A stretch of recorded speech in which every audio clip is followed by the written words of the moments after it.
নামাজের অর্থ জাননি যাহা হাদিসের বাণী, নামাজের অর্থ জাননি যাহা হাদিসের বাণী। আকাম কুকাম কোন কারাফি করলে নামাজ হইবনি, ঠিক না বেটি? আরে সেজদা দিলে অনুমানে, সেজদা দিলে অনুমানে শয়তানি হয় বরাবর। মনের ভিতর করো আল্লাহর ডর, বলেন না সুবহানাল্লাহ। আরে বৃথা যাবে নামাজ রোজা, জাহান্নামের রাস্তা সোজা।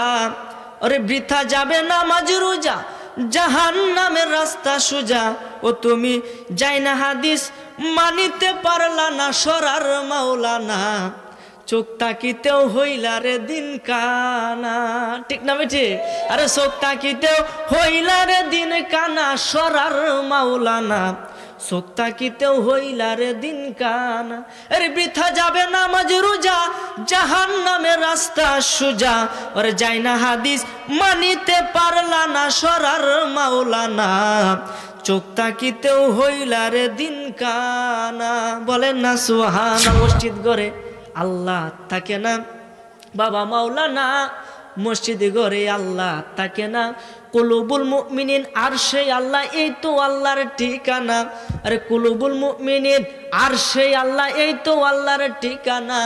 শুধু মসজিদে ঘরে আল্লাহ থাকে না বাবা মাওলানা, মসজিদ ঘরে আল্লাহ থাকে না।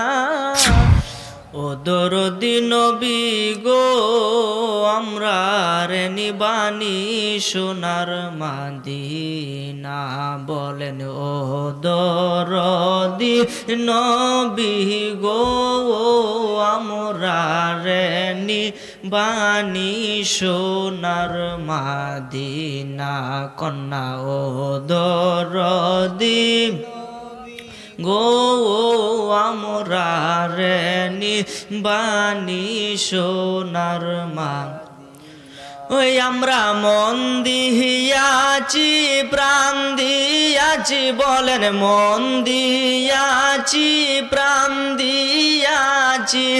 আর কি দিব বলো না, আমরা রে নিবানি সোনার মাদিনা। ও দরদি নবী গো, আমরা রে নিবানি সোনার মা। দয়াল নবীর নামটি যে করবে সাধন, এই দুনিয়ায় হবে বাইরে বাইরে সেই মহাজন। নবী তুমি কান্দ মদিনাতে, নবী তুমি কান্দ মদিনাতে। আমাকে দূরে রাইখো না, আমরা রে নিবানি সোনার মাদিনা। বলেন ও দরদি গো, আমরা রে নিবানি সোনার মা না। আল্লাহুম্মা সাল্লি আলা সাইয়্যিদিনা মাওলানা মুহাম্মদ ওয়া আলা আলি সাইয়্যিদিনা।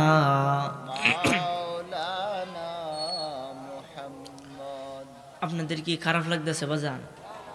হ্যাঁ, দরুদ পড়লে কি লাভ হয় না লস হয়? তার লাভের কাজ, আমরা হলাম বাঙালি মানুষ, আমরা লাভ না দেখলে সামনে কিন্তু আগুই না, কথা কোন ঠিক কিনা?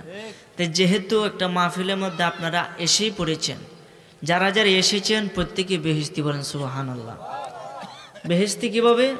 নবীজি বলেছেন এটা হলো বেহেশতের বাগান। বেহেশতের ভিতরে যেমন পৃথিবীর কোনো মানুষ গুনাহ নিয়ে প্রবেশ করতে পারে না, তেমনি ভাবে বেহেশতের বাগানে পৃথিবীর কোনো মানুষ গুনাহ নিয়ে ঢুকতে পারে না, বলেন সুবহানাল্লাহ। তো গুনাহ যদি আমাদের শরীরে না থাকে তাহলে আমরা কি বেহেশতি না দুজকি? এই জন্য যারা এসেছেন, অন্তত স্প্যান্ডেনিসে যারা আছেন, তারা প্রত্যেকে বেহেশতি মানুষ, বলেন সুবহানাল্লাহ। তো বেহেশতি মানুষ হইয়া আমরা যদি নবীর প্রতি বেশি বেশি দুরূদ শরীফ পড়তে পারি, আমার নবীজি বলেছেন সে ব্যক্তি হাসরের ময়দানে আমার তত কাছে থাকবে। নবীজির কাছে যদি আপনি আমি থাকতে পারি, আর নবীজি বলছে যে ব্যক্তি আমার প্রতি দুরূদ পড়া ভুলে গেল সে যেন বেহেশতে যাওয়ার রাস্তা ভুলে গেল। সুবহানাল্লাহ বলেন।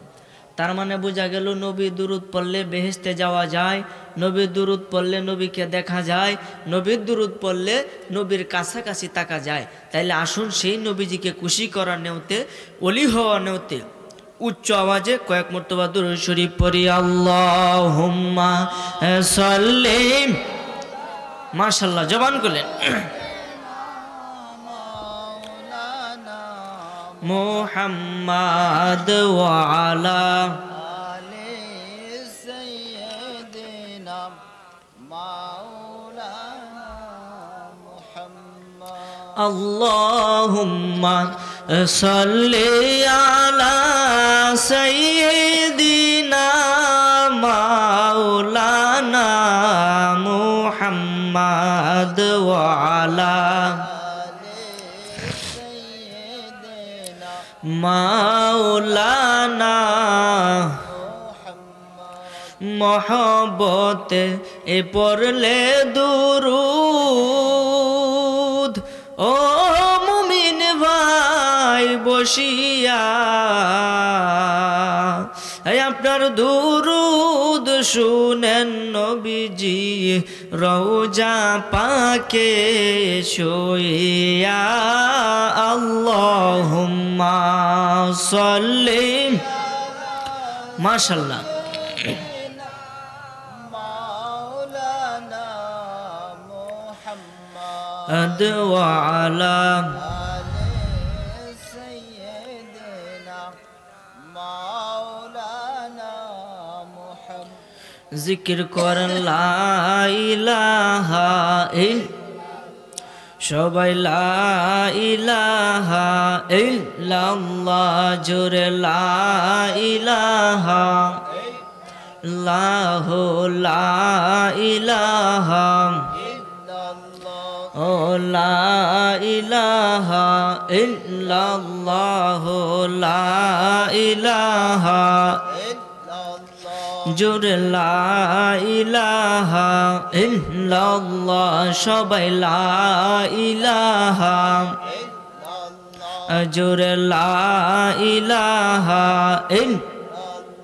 ভাইজান জিকির করে না শেখগণ, হাই হাই জিকিরে মজাইয়া মন, ওরে জিকিরে হয় দিল রৌশন, বাবা ইমানের সাথে হয় মরণ। লা ইলাহা ও লা ইলাহা লাহু লা ইলাহা লা, সবাই লা ইলাহা লাহু লা ইলাহা। ভাইজান সাদ্দাত জান্নাত বানাইলো, আহা মনের মতো সাজাইলো, ওরে এক কদম না দিতে সাদ্দাত আজরাইলকে পাঠাইলো। লা ইলাহা ও লা ইলাহা লাহু লা ইলাহা লাহু লা ইলাহা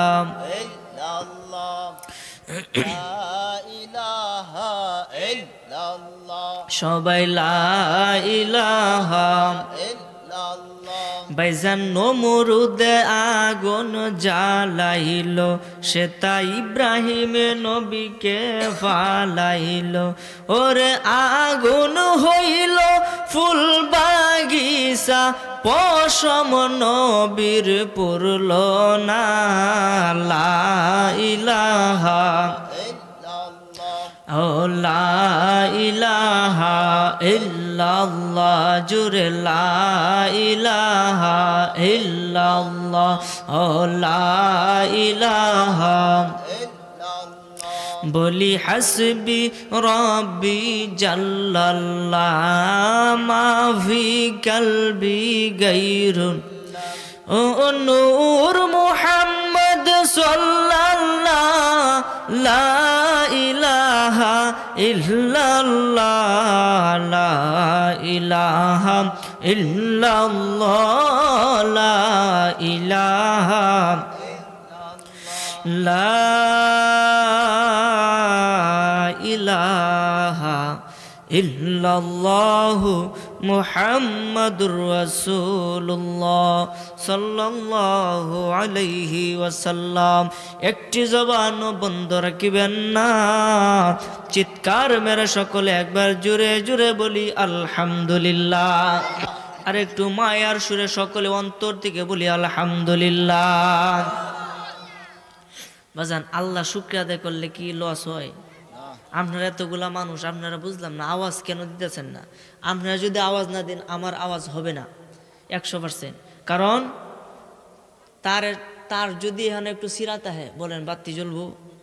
হ্যাঁ, তার যদি সব ঠিকঠাক থাকে তাহলে বাতি জ্বলবো, ফসরিব। তেমনই ভাবে আমি শুধু কথা বললে আপনারা মজা পাইবেন না, আর আমিও ভাল লাগবে না। এই কারণে আপনারা যদি আমার সাথে রিপ্লাই দেন, উত্তর দেন, তাহলে মনে করেন আপনারও ভাল লাগলো প্লাস আমারও ভাল লাগলো। কারণ আপনি কথা শুনলেন, বুঝলেন, কিন্তু আমার সাথে কথা বললেন না, এতে আমি বুঝবো আপনি কিছুই বুঝেন নাই, এই কারণে কথাও বলেন না। এই কারণে আপনি যদি বুঝে থাকেন একটু উত্তর দিবেন, আমাদের তৌফিক দান করে বলেন আমিন। তো আল্লাহ শুকরিয়া আদায় করলে কি লাভ না লস? কোনটা কোন? আল্লাহ শুকরিয়া আদায় করলে কি লাভ না লস? লাভ। হযরত মূসা আলাইহিস সালাম আপনার রাস্তা দিয়ে হাইটে হাইটে যাইতেছে তুর পাহাড়ে আল্লাহর সাথে কথা বলার জন্য। যখন যাইতেছে একটা লোক হঠাৎ করে সামনে দাঁড়ায় বলতেছে, ও আল্লাহ নবী মূসা, তুমি কোথায় যাইতেছো? মূসা নবী ডাক দিয়া কয়, আমি তো যাইতেছি তুর পাহাড়ে আল্লাহর সাথে কথা বলার জন্য। আল্লাহর সাথে যখন কথা বলবা তাইলে এক কাজ করো, আমার একটা আরজি আছে, এই আরজিটা আল্লাহর দরবারে পেশ করিও। যে কি? যে আল্লাহ আমাকে অঢেল ধন সম্পত্তি দান করেছে, কোনো মতেই এই ধন সম্পত্তি কমতাছে না। এখন তুমি আল্লাহর কাছে বলবা যে কি কাজ করলে আমার ধন সম্পত্তি কমে যাবে। বলেন সুবহানাল্লাহ। আচ্ছা ঠিক আছে, কথা শেষ করে আমি তোমারটা বলবো না। এটা করে সামনে হুজুর হাঁটতেছে, হাঁটতে হাঁটতে হাঁটতে হাঁটতে সামনে আরেকটা লোক পাইলো, যে মহিলা। সে বলতেছে, ও আল্লাহর নবী মূসা, তুমি কোথায় যাইতেছো? আমি তো যাইতেছি তুর পাহাড়ে আল্লাহর সাথে কথা বলার জন্য। আল্লাহর কাছে একটু জিগাইবা আমার কথা, যে আমার আল্লাহ কেন আমাকে সৃষ্টি করেছে? আমার তো ধন সম্পত্তি বলতে কোনো কিছু নাই, আমি তো দিন আনি না দিন খাই, আমি খাইতে পারি না, ভিক্ষা করি, আমার কেন সম্পত্তি নাই? আল্লাহর কাছে একটু জিগাইবা। আচ্ছা ঠিক আছে। সামনে হাইটে হাইটে যাইতেছে, যাইতে যাইতে যাইতে যাইতে হঠাৎ করে একটা রাস্তার পাশে দেখে একটা মানুষ, যার হাতও নাই পাও নাই, সে ব্যক্তি কাতরাইতেছে ফইরা। তখন এই লোকটা বলতেছে, ও আল্লাহ নবী মূসা, তুমি কোথায় যাইতেছো? আমি তো যাইতেছি তোর পাহাড়ে আল্লাহর সাথে কথা বলার জন্য। আল্লাহর কাছে একটু জিগাইবা, আল্লাহ আমাকে কেন বানাইছিল? আমার না হাত আছে না পা আছে, আমি না চলতে পারি না কোনো কিছু করতে পারি, আমার জায়গাতে খাইতে হয়, জায়গাতে প্রস্তাব পায়খানা করতে হয়, আল্লাহ কেন আমাকে সৃষ্টি করেছে? আল্লাহর কাছে একটু বলবা। বলেন সুবহানাল্লাহ। আল্লাহর নবী মূসা তিনজনের কথা শুনিয়া তুর পাহাড়ে গেলেন চলিয়া। আল্লাহকে বলে, রব্বি আরিনি, আল্লাহ আমাকে দেখা দাও। আল্লাহ বলে, লা তারানি, আমাকে দেখতে পারবা না, কখনোই না, কখনোই না। এরপরে মূসা নবী কই, আল্লাহ আমাকে দেখা দাও, কিন্তু আল্লাহ প্রতিবারে বলে, লা তারানি, আমাকে দেখতে পারবা না। এই মূসা নবী একদিন আল্লাহর কাছে জিগায়, মাওলা তোমার কাছে আমার একটা প্রশ্ন। আমার আল্লাহ ডাক দেয়া কই, মূসা তোমার কি প্রশ্ন? মূসা আলাইহিস সালাম ডাক দেয়া কই, আল্লাহ আমারে বানাইছো কালিমুল্লাহ, আমি হইলাম লা ইলাহা ইল্লাল্লাহু মূসা কালিমুল্লাহ। তোমার বন্ধুরে বানাইছো হাবিবুল্লাহ। আল্লাহ একটা জিনিস তোমার কাছে জানতে চাই, এ কালিমুল্লাহ আর হাবিবুল্লাহর মধ্যে পার্থক্যটা কি? সুবহানাল্লাহ।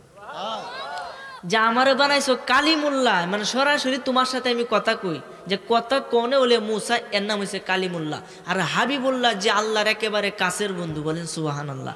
এখন এই দুইটার মধ্যে আল্লাহ পার্থক্য কি? তোমার বন্ধুরে ওই লকব দিলা, আমাকে এই লকব দিলা, এটার কারণ কি? আমার আল্লাহ ডাক দেয়া কই, মূসা তুমি উত্তর শুনে নাও, আমি আমার নবীকে কতটুকু ভালোবাসি। খুব মনোযোগ দেন বাবা। আল্লাহ ডাক দে কই মুসা তুমি হইলা কালিমুল্লাহ। কালিমুল্লাহ তাকে বলে যে বাড়ি ঘর থইয়া, দোকানপাট থইয়া, রাস্তাঘাট থইয়া, টাকা পয়সা থইয়া, বিবি বাচ্চা থইয়া, পাক পবিত্র হইয়া কহিতুরে যাইয়া তুর পাহাড়ে গিয়া আমি আল্লাহকে বলে রব্বি আরিনি আমার দেখা দাও, রব্বি আরিনি আমাকে দেখা দাও। প্রতিবারে তার রব বলে লাং তারনি আমাকে দেখতে পারবা না, আমাকে দেখতে পারবা না। ইনি হলো কালিমুল্লাহ। সুবহানাল্লাহ। যিনি নিজে পাগল আল্লাহকে দেখার জন্য তিনি হলেন কালিমুল্লাহ। আর হাবিবুল্লাহ কি শোনো, হাবিবুল্লাহ আরামের বিছানার মধ্যে ঘুমায়া থাকে, আর হাবিবুল্লাহ রব স্বয়ং আল্লাহ জিব্রাইলের মাধ্যমে বুরাকে চড়িয়ে আল্লাহর বাড়িতে নিয়ে যায়। পার্থক্যটা কি বুঝছেন? কালিমুল্লাহ আল্লাহকে দেখতে চায়, আর হাবিবুল্লাহ আল্লাহ স্বয়ং তাকে নিতে চায়। সুবহানাল্লাহ। তার মানে আমরা যে নবীর উম্মত, বলেন আমরা কি দুর্ভাগ্যবান নাকি সৌভাগ্যবান? সৌভাগ্যবান। এই জন্য ওই নবীর উম্মত হতে পেরেছেন, এই জন্য আবারও বলি আলহামদুলিল্লাহ। বাবার এই আলহামদুলিল্লাহর কত পাওয়ার, কত শুকরিয়া চিন্তা করে দেখেন। যে ব্যক্তি সর্বাবস্থায় বলে আলহামদুলিল্লাহ আলা কুল্লি হাল, বাবার এক কসম কেটে বইলা গেলাম ওই ব্যক্তির জীবনে উন্নতি ছাড়া অবনতি হবে না। জোরে বলেন সুবহানাল্লাহ। মুসা আলাইহিস সালাম আল্লাহর কাছে বলে আল্লাহ সব কথা তো হইল, এখন আমার 3টা আরজি। কি আরজি? রাস্তা দিয়ে আইতেছিলাম, এমন সময় একটা লোক আমাকে বলতেছে যে তার বিলে অটিল ধন সম্পত্তি, এটা কিভাবে কমবে আল্লাহ তুমি একটু বলে দিতাম। আমার আল্লাহ ডাক দিয়ে কই মুসা যদি রাস্তার মধ্যে ওই লোকটাকে পাও তুমি তারে বইলা দিবা সে যেন আমার শুকরিয়া আদায় বন্ধ করিয়া দেয়। আর আস্তে কোন সুবহানাল্লাহ। কথা বুঝছেন না? শুকরিয়া আদায় যাতে বন্ধ করে দেয়, তাইলে তার ধন সম্পত্তি কমে যাব। তার মানে লোক সবসময় শুকরিয়া আদায় করে, বলেন সুবহানাল্লাহ। তার মানে যদি আপনি শুকরিয়া আদায় করেন আপনার ধন সম্পদের কমতি হবে না, সবসময় বাইরেই থাকবে। সুবহানাল্লাহ বলেন। আচ্ছা ঠিক আছে আল্লাহ, পরের মহিলা যে বলল তার কোনো সম্পত্তি নাই, এটার কি ফাইসালা দেবা? আমার আল্লাহ ডাক দেয়া কই মুসা তুমি ওই মহিলাকে বইলা দিবা সে যেন যা কিছু আমি দিছি তাই নিয়ে আমি আল্লাহর দরবারে শুকরিয়া আদায় করে, তাহলে আমি তার সম্পত্তি বাড়ায় দিব। বলেন সুবহানাল্লাহ। আল্লাহ একজন করে আরেকজন করে না, একজনের বেশি আরেকজনের নাই, এটা তো বুঝলাম, কিন্তু ওই লোকটার তো হাতও নাই পাও নাই, ওই লোকটার কি অবস্থা? আমার আল্লাহ ডাক দিয়া কই মুসা রে ওই লোকটারে আমি পাঠাই বানাইয়া দুনিয়ার মধ্যে দিছি, পাঠাইয়া হাত নাই পা নাই এই সিস্টেমে। এই কারণে আমি আল্লাহ তার জীবনের সমস্ত গুনাহ ক্ষমা করে দিয়ে তারে জান্নাতি করিয়া দিলাম। আরো জোরে বলেন না সুবহানাল্লাহ। তার মানে ওই লোকটা তখন বলতেছে আলহামদুলিল্লাহ, আলহামদুলিল্লাহ, আল্লাহর দরবারে শুকরিয়া যে আল্লাহ আমাকে এই হাত আর কি, আমি যদি বেহেশতে সারা জীবন সুখী হতে পারি তাহলে ওইখানে তো হাতিম নিতে হইব। বলেন সুবহানাল্লাহ। এই জন্য শুকরিয়া আদায় করার দরকার আছে না নাই? বলেন আছে না নাই? যদি আপনি আল্লাহ শুকরিয়া আদায় করেন আল্লাহ আপনাকে হেফাজত করবে। মনে রাখবেন পৃথিবীর কোনো মানুষ নিজে নিজে উপরে উঠতে পারে না, আল্লাহ যাকে উপরে তুলে সেই ব্যক্তি উপরে উঠতে পারে, আর আল্লাহ যাকে নিচে নামায় পৃথিবীর সমস্ত মানুষ চেষ্টা করলেও তাকে উপরে উঠাইতে পারে। এই জন্য হায়াত মত সবকিছু কার হাতে, এটা বিশ্বাস আসেনি আপনাদের? এই জন্য আমার ভাইরা বাবারা বন্ধুরা, হায়াত মতের মালিক একমাত্র আল্লাহ। আল্লাহ ছাড়া কারো সামনে মাথা নত করা যাবে না, আল্লাহ ছাড়া কারো পায়ে সেজদা দেওয়া যাবে না, আল্লাহ ছাড়া কোনো মাজারে কোনো কবরে কোনো জায়গায় সেজদা দেওয়া যাবে না। যদি সেজদা দেন আর এই বিশ্বাস করেন যে আমি যদি সেজদা দেই অনেক কিছু পাবো, তাহলে শিরিক করিয়া ফেললেন, তাহলে কি হবে? শিরিক হইয়া যাবে। এই জন্য মাজারে যদি যান গিয়ে আউযুবিল্লাহ বিসমিল্লাহ সহ কোরআন মাজিদে কয়েকটা আয়াত তেলাওয়াত করুন, কইরা ওই মৃত্যু ব্যক্তির জন্য দোয়া করুন যে আল্লাহ যাতে তাকেও মাফ করে আপনাকেও মাফ করে, তাহলে ভুল বেয়াদবি ক্ষমা করে বেহেশতে দান করে, আপনাকেও যেন বেহেশতে দান করে, এই দোয়াটা করে যান, ইনশাল্লাহ কামিয়াব হবে। বলেন সুবহানাল্লাহ। তো ভাইজান বলতেছিলাম হায়াত মত একমাত্র আল্লাহর হাতে, আল্লাহ ছাড়া কারো সামনে মাথা নত করা যাবে না। আল্লাহ যাকে ইচ্ছা তাকে মৃত্যু দান করে, যার কাছ থেকে ইচ্ছা মৃত্যুটা উপরে উঠায় নেয়। বলেন মৃত্যু দেওয়ার মালিককে, বাঁচানির মালিককে? বাজান বোঝানোর জন্য একটা ছোট্ট ঘটনা বলি, একটু মনোযোগ দিয়ে শুনবেন। এক আল্লাহওয়ালা ব্যক্তি, এক আল্লাহর ওলি নদীপথে নৌকা দিয়া কয়েকজনকে যুবককে সঙ্গে নিয়া নদীপথে যাইতেছিল। বলেন সুবহানাল্লাহ। কল্পনা করেন এক আল্লাহর ওলি কয়েকজন যুবককে নিয়া এক নৌকার মধ্যে উঠিয়া নদীপথে যাইতেছিল। যাইতে যাইতে যাইতে যাইতে আল্লাহর গুণগান বর্ণনা করছিল। এমন সময় একটা সুন্দর মাছ ফাল দিয়া এই নৌকার মধ্যে উঠে পড়লো। নৌকার মধ্যে যখন ওই মাছটা উঠে পড়লো, তখন ওই যুবকগুলা ধরাধরি করে ওই মাছটাকে ধরলো। ধইরা বলতাছে, এত সুন্দর মাছ, আজকে এটাকে বাজি করে খাবো। বলেন সুবহানাল্লাহ। আজকে এটাকে বাজি করে খাবো। ওই মাছটাকে নিয়ে তারা এক জঙ্গলের পাশে নৌকাটা পাড়ের মধ্যে ভিড়াইলো। ভিড়ানোর পরে জঙ্গলের ভিতরে প্রবেশ করলো। জঙ্গলে প্রবেশ করার পরে তাদের চোখ ছানা ভরা হয়ে গেল। তারা এরকম কিছু দৃশ্য দেখতে পেল যে দৃশ্যগুলা তাদের চোখের দেখার মতো না। দেখতেছে একটা লোকের মৃতদেহ। সুবহানাল্লাহ। একটা লোকের মৃতদেহ, তার এই দেহ থেকে শিরটা আলাদা, মুন্ডুটা আলাদা, তার নিজের হাতে একটা তলোয়ার, তলোয়ারের মধ্যে রক্ত মাখা, তার শরীর থেকে দেহ থেকে মাথাটা আলাদা পড়িয়া রইয়াছে। সেই ব্যক্তি মৃত্যুবরণ করিয়াছে। এর পাশে একটা লোকের পিছন দিয়ে হাত বাঁধা এবং তার শরীরে মায়ের কিছু চিহ্ন। এর পাশে একটি খচ্চর, এটার উপরে এটার পিঠের মধ্যে অনেকগুলা মাল আছে, অনেক হীরা মানিক রত্ন আছে। এই সব দেখে তারা আশ্চর্য হইয়া গেল। ওই আল্লাহওয়ালা ব্যক্তি, ওই হাত বাঁধা লোকটা জীবিত ছিল। তার কাছে গিয়া বলতেছে, বাবা এখানে কি হয়েছে আমাকে একটু বলো। ওই লোকটা বলতেছে, হুজুর এই যে কচ্চরটি দেখতেছেন, এই কচ্চরটি হলো আমার। আমি ভাড়া করিয়া যখন রাস্তা দিয়ে হাইটা আসতেছিলাম, এমন সময় এই যে মৃত এই ব্যক্তিটা আমাদেরকে লোভ লালসা দেখাইয়া আস্তে আস্তে করিয়া আমাদেরকে জঙ্গলের ভিতরে আনিয়া আমাকে পিছন দিয়ে হাতটা বাইদা ফেললো। এখন আমাকে হুমকি দিছে আমাকে হত্যা করবে। হায়াত মতের মালিককে, আর জোরে বলেন মালিককে। বাবা বুঝানোর জন্য ঘটনাটা বলতেছি, যদি কারো খারাপ লাগে আমাকে বলবেন। বাবা রে, এই দুনিয়া চিরদিন থাকবে না।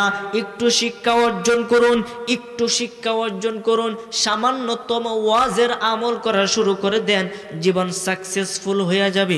ওই লোকটা ডাক দেয়, কই হুজুর এই যে কচ্চরটি দেখতেছেন, এটি হলো আমার।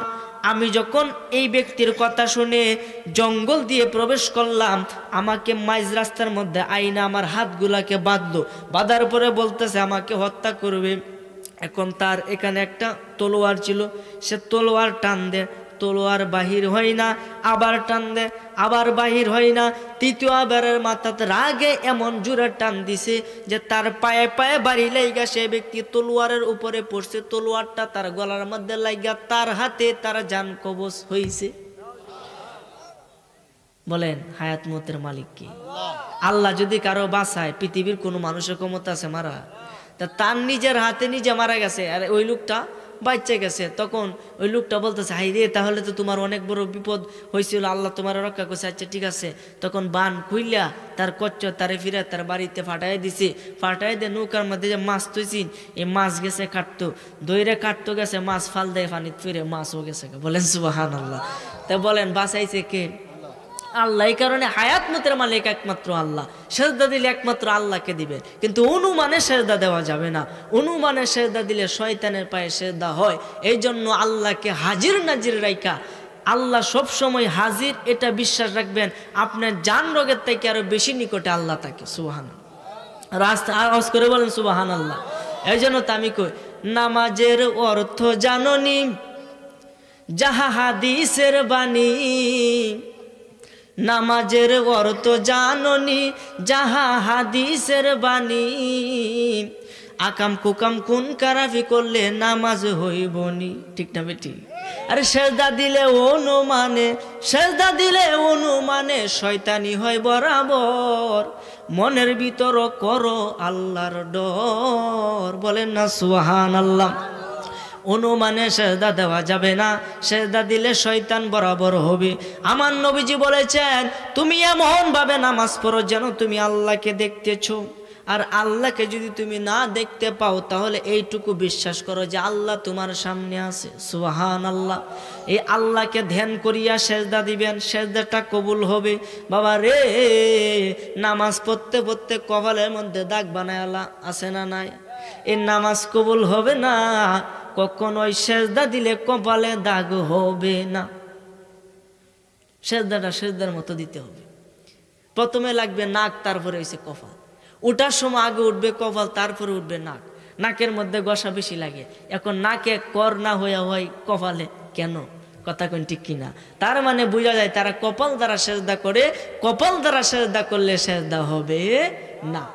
এই জন্য আমার ভাইরা, বাবারা, বন্ধুরা, নামাজ রোজা বিফলে যাবে যদি নামাজটা সঠিকভাবে না হয়। আল্লাহ যেন আপনি আমাকে সঠিকভাবে নামাজ পড়ার তৌফিক দান করে, বলেন আমিন। এই জন্য আমার ভাইরা, বাবারা, বন্ধুরা, আমি সবসময় বলি, আরে বৃথা যাবে নামাজ রোজা, জাহান্নামের রাস্তা সোজা। আরে বৃথা যাবে নামাজ রোজা, জাহান্নামের রাস্তা সোজা।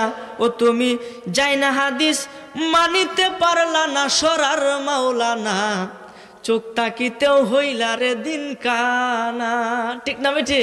আরে চোখ তাকিতেও হইলা রে দিন কানা, সরার মাওলানা, চোখ তাকিতেও হইলা রে দিন কানা।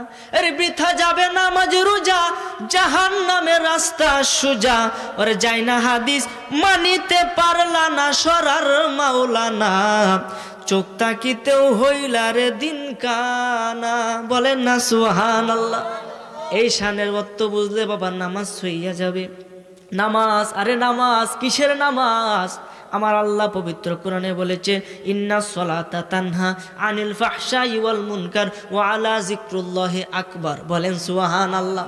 আমার আল্লাহ পবিত্র কোরআনে বলেছে এই নামাজ। আসলে নামাজ কি? এই নামাজ যে ব্যক্তি পড়বে, এই নামাজে তারে ফাহেশা, মন্দ খারাপ কাজ থেকে বিরত রাখবে। কে বলেছে?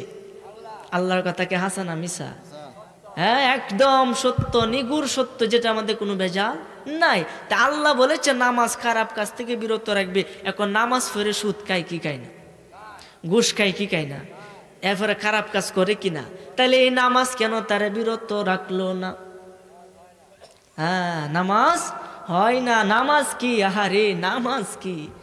নামাজ, নামাজ বুঝতে হবে। খালি পড়লেই হবে না, খালি গেলাম মসজিদে একটু সেজদা দিলাম, মসজিদ ঘরে আল্লাহ থাকে না, বাবা মাওলানা, মসজিদ ঘরে আল্লাহ থাকে না। কুলুবুল মুমিনিন আরশে আল্লাহ, এই তো আল্লাহর ঠিকানা। আরে কুলুবুল মুমিনিন আরশে আল্লাহ, এই তো আল্লাহর ঠিকানা। শুধু মসজিদে ঘরে আল্লাহ থাকে না, বাবা মাওলানা, মসজিদে ঘরে আল্লাহ থাকে না। এখন এটা বললে হুজুরে দেয়া যা গেছে গা, হেই লাইন বাবারে, হেই লাইন না। মসজিদকে শুধু আল্লাহকে পাবেন না, মসজিদ আল্লাহ বই রয়েছেন আপনার লাগে। বাবা রে, আল্লাহকে পাইতে গেলে আগে নিজেকে ধ্যান করতে হবে যে আল্লাহ কি, আল্লাহর সুরত কি, আকার কি। আল্লাহকে ধরা যায়, দেখা যায়, ছোঁয়া যায়, কোনো কিছু করা যায় না। আল্লাহ হচ্ছে আলো, নূরের নূর। আপনি দেখতে পারবেন কিন্তু ধরতে পারবে না। এই যে আলোটা জ্বলতেছে, এটা আপনি দেখতেছেন না, কিন্তু ধরতে পারবেন আলো কি, ধরতে পারবেন না। এই জন্য আল্লাহকে আগে আপনাকে বুঝতে হবে, কোরআনকে বুঝতে হবে। কোরআন যদি আপনি চোখ দিয়ে দেখেন তাহলে দেখতে পারবেন সুন্দর সুন্দর বাক্য, সুন্দর সুন্দর শব্দ। অন্তর দ্বারা দেখেন তাহলে প্রেম বুঝতে পারবেন। মস্তিষ্ক দ্বারা দেখলে সুন্দর ইমন ধনিময় চন্দ্র দেখতে পাবেন। এবং যদি প্রেম, ভালোবাসা, ইশক, মারফতের নজরে দেখেন, খোদাকে খুঁজে পাবেন। সুবহান।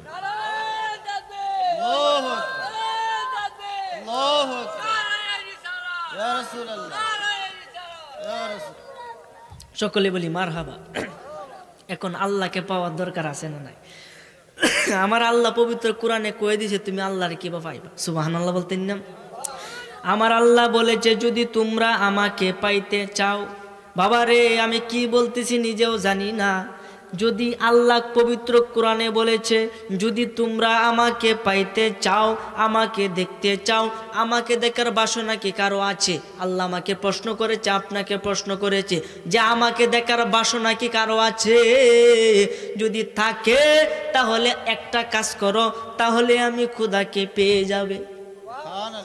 একটা কাজ করা লাগবে। যদি আমাকে কেউ দেখতে চাও তাহলে সর্বপ্রথম তোমার কাজ হইল যত কিছু করবা পাপ কাজ, সকল পাপ কাজ থেকে আগে তওবা করতে হবে, মানে ফিরে আসতে হবে।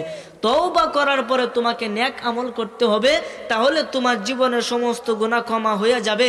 আর আমলে পরিণত করতে পারলে খোদার দেখা পাবে। তাহলে কি আল্লাহকে দেখার বাসনা আছে না আমাদের? নবীজিকে দেখার বাসনা আছে না?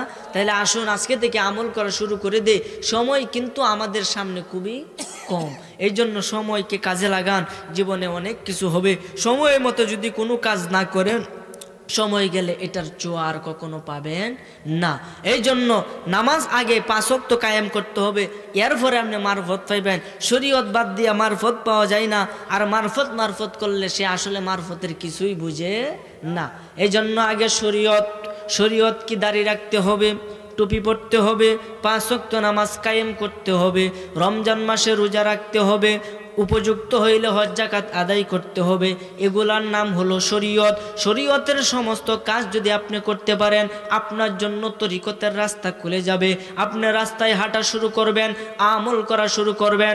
আমল করতে করতে করতে করতে আপনি নিগুড় তত্ত্ব হাকিকত জানতে পারবেন। হাকিকতে যখন আপনি ঢুকে যাবেন, হাকিকতের পরে আপনি মারফত পেয়ে যাবেন। বলেন সুবহানাল্লাহ। তার মানে প্রত্যেক একটার সাথে একটা কিন্তু রিলেশন আছে, ঠিক না বেটি? মানে হাকিকত কি, মারফত কি? আরে মারফতই আমরা বুঝিনি। আল্লাহর নাম 4 অক্ষরে, কয় অক্ষরে? কোনো ফুডা আছে? আলিফ লাম লাম হা, কোনো নক্তা নাই। কোনো নক্তা যখন নাই, এ আল্লাহর নাম। মুহাম্মদ সাল্লাল্লাহু আলাইহি ওয়াসাল্লামের নামে কোনো নক্তা নাই। আল্লাহর নাম লিখতে 4টা অক্ষর লাগে, মুহাম্মদ সাল্লাল্লাহু আলাইহি ওয়াসাল্লাম লিখতেও 4টা অক্ষরই লাগে। লা ইলাহা ইল্লাল্লাহ কালমার মধ্যে কোনো নক্তা নাই। মুহাম্মাদুর রাসূলুল্লাহ এই নামের মধ্যেও কোনো নক্তা নাই। বলেন সুবহানাল্লাহ। আরে মারফত কি বুঝবেন? আল্লাহ যে কি লুকায় রাখছে এটা একবার চিন্তা করেন, তাহলে আপনি অনেক কিছু উপলব্ধি করতে পারবেন।